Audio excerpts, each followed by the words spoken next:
Israeli বাহিনীর ভাষ্যমতে সেসব ড্রোন ও ক্ষেপণাস্ত্রের 99%ই আকাশে থাকতে ধ্বংস করা হয়েছে। আগে থেকে এই অঞ্চলে অবস্থান নিয়ে থাকা যুক্তরাষ্ট্রের সামরিক বাহিনীর সেন্ট্রাল কমান্ড এ হামলা রুখতে বড় ভূমিকা পালন করে। সিরিয়ায় আগে থেকে অবস্থানরত জঙ্গি বিমানগুলোও এতে অংশ নেয়।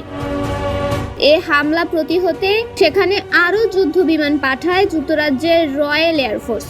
ফ্রান্সের সামরিক বাহিনীও তাতে ভূমিকা রাখে।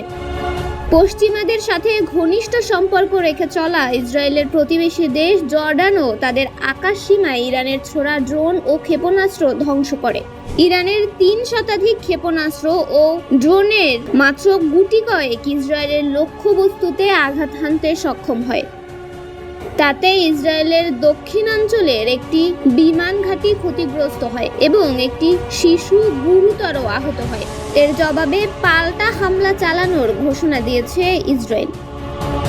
তন্নি শিকদার, দৈনিক সকালের দুনিয়া।